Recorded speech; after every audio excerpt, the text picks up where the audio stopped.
आता बातम्या सविस्तर। शिरूर कृषी उत्पन्न बाजार समितीचे माजी सभापती प्रकाश पवार यांनी राष्ट्रवादी पक्षाशी फारकत घेत राजीनामा दिला होता आणि तब्बल 1 वर्षानंतर राष्ट्रवादीच्या पक्षश्रेष्ठींनी त्यांचा राजीनामा फेटाळलाय। शिरूर हवेली आणि शिरूर आंबेगाव या दोन्ही मतदारसंघावरील त्यांची पकड लक्षात घेता हा निर्णय घेण्यात आलाय। या निर्णयावर तसेच शिरूर आंबेगाव या वादावरील आपली भूमिका तालुकाध्यक्ष रवी काळे यांनी मांडली आहे। पाहूयात ते काय म्हणतायत। प्रकाश बापू पवार हे पक्षाचे ज्येष्ठ कार्यकर्ते आहेत। त्यांचा आजच वर्तमानपत्रामध्ये बातमी वाचली की त्यांनी पक्षाचा राजीनामा दिल्याचा तो जिल्हाध्यक्षांनी फेटाळला। वरिष्ठांशी चर्चा करून निश्चितच या निर्णयाचं मी स्वागत करतो, कारण पक्षहिताच्या दृष्टीनं त्यांचा निर्णय, राजीनाम्याचा निर्णय फेटाळणं पक्षहिताच्या दृष्टीने योग्य असून पक्षाचे ते एक जबाबदार नेते आहेत। तालुका अध्यक्षांना या नात्यानं मी त्याचं स्वागत करतो। आता हा वरिष्ठ पातळीवरचा विषय आहे, वरिष्ठांनी तो निर्णय घेतलेला आहे, त्याचं मी अध्यक्ष म्हणून स्वागत करतो। तालुका प्रमुख विधानसभेला 1 वर्ष राहिलेलं आहे।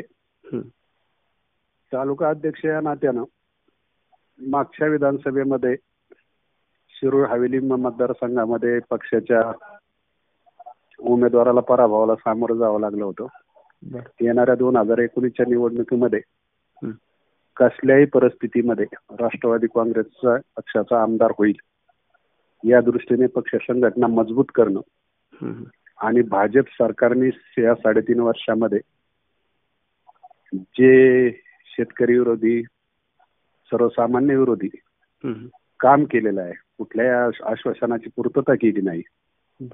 शेतकऱ्यांच्या आत्महत्या यांच्या राजवटीत वाढलेल्या आहेत। यांच्या या चुकीच्या आणि गलथान कारभार वेशीवर टांगून सर्वसामान्यांपर्यंत सरकारच्या या गलथान कारभार पोहोचवणं आणि उद्याच्या निवडणुकीमध्ये राष्ट्रवादी काँग्रेस पक्षाला भरघोस यश कसे मिळेल हे संघटनेच्या माध्यमातून त्या दृष्टीनं प्रयत्न करणं। 60 आणि 39 गावांचा वाद हा तालुका अध्यक्ष या नात्यानं माझ्या मनात पूर्वी कधी नव्हता, आजही नाही, उद्याही राहणार नाही। शेवटी या शिरूर तालुक्याला एक भौगोलिक, राजकीय, सांस्कृतिक वारसा आहे। शिरूर तालुक्याची 100 गावं एक विधानसभा सोडली तर ही 100 गावं शिरूर तालुक्यातली आज प्रत्येक निवडणुकीमध्ये एकत्र पक्षाची ताकद वाढवत आहेत।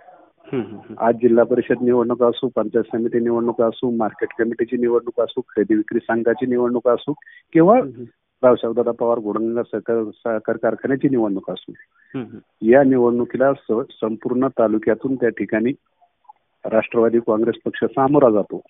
एक विधानसभा सोडली तर बाकीच्या निवडणुका ह्या राष्ट्रवादी काँग्रेसच्या माध्यमातून एक तालुका म्हणून लढवल्या जातात।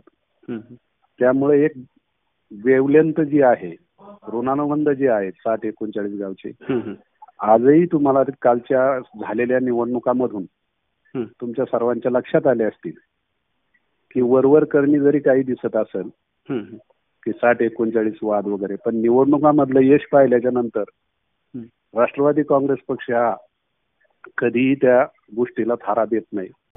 दरम्यान हल्लाबोल आंदोलनाच्या तयारीसाठी एकत्र आलेल्या राष्ट्रवादीच्या नेत्यांमध्ये पुन्हा एकदा शिरूर आंबेगाव हा वाद पाहायला मिळाला। यावर माजी आमदार आणि राष्ट्रवादीचे ज्येष्ठ नेते सूर्यकांत पलांडे यांनी मात्र कार्यकर्त्यांसह नेत्यांचे कान टोचलेत। कार्यकर्त्यांचे आदर्श वेगवेगळे नेते असू शकतात, त्यामुळे नेत्यांनीच कार्यकर्त्यांमध्ये शिरूर आंबेगाव हा वाद खोडून काढला पाहिजे।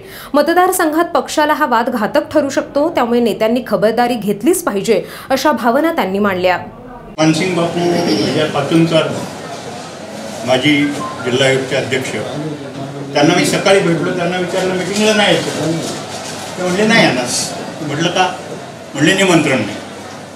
आणखीनही काही सामान्य कार्यकर्ते आहेत, अनेक वर्षांपासून काम करतात, पवार साहेबांच्या नेतृत्वावरती, दादांच्या नेतृत्वावरती, वळसे पाटील साहेबांच्या नेतृत्वावरती विश्वास ठेवून काम करतायत। आम्हीही करतो, आम्हाला येतो, येत नाही असं नाही, परंतु तालुक्याच्या संघटनेमध्ये रमेश आप्पा जो एकजिन्सीपणा पाहिजे, तो एकजिन्सीपणा आता दिसत नाही।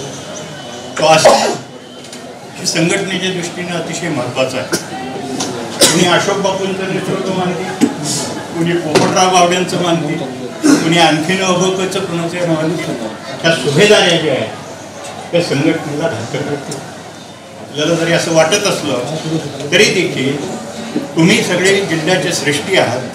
तालुका म्हणून आम्हाला इथे जे वाटतंय ते माझं गाऱ्हाणं म्हणून नाही, तक्रार म्हणून नाही, पण संघटनेच्या हिताच्या दृष्टीनं पवार साहेबांना मानणारा हा तालुका 100% गेली 20 वर्ष 2000 सालापूर्वी अखंड 20 वर्ष साहेब सोडून इथं दुसरं कोणाचं नाव निघत नव्हतं. आणि अलीकडच्या 10-5 वर्षाचा मागोवा तुम्ही घेतला तर प्रत्येक वर्षी एक आमदार आपला झाला की दुसरा विरोधी पक्षात, पुन्हा आपला झाला की पुन्हा विरोधी पक्षात, 3 वेळेला खासदार सगळा विरोधी पक्षात. हे जे लक्षण आहे राष्ट्रवादी काँग्रेसच्या दृष्टीने, कार्यकर्ते जुने नवे सगळे नाही असं नाही, परंतु कार्यकर्त्यांना कार्यकर्ता म्हणून स्वाभिमानानं वागता येणं, खुलेपणानं वागता येणं, त्यांची गाऱ्हाणी तुमच्यापर्यंत येणं खालून तळातली, या गोष्टी होणं गरजेचं आहे.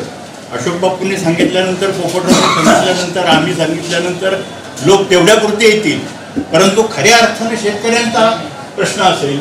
2-4 आंदोलनं शिरूर तालुक्यात केली, नाही केली अशातला विषय नाही अशोक बापू, परंतु ही आंदोलन होत असताना खऱ्या अर्थानं तळागाळातला शेतकरी सफरार आहे, त्यांची उपस्थिती किती प्रमाणामध्ये आपल्याबरोबर असते आणि जर नसते तर का नसते हे प्रश्न आपल्याला विचारात घ्यावे लागेल. हे सगळं असलं तरी देखील शिरोळ तालुक्यामध्ये राष्ट्रवादी काँग्रेस हा बालेकिल्ला आहे. भाऊ उद्या पण राहणार आहे. या दुरुस्त्या करण्याची गरज आहे म्हणून हे बोललो.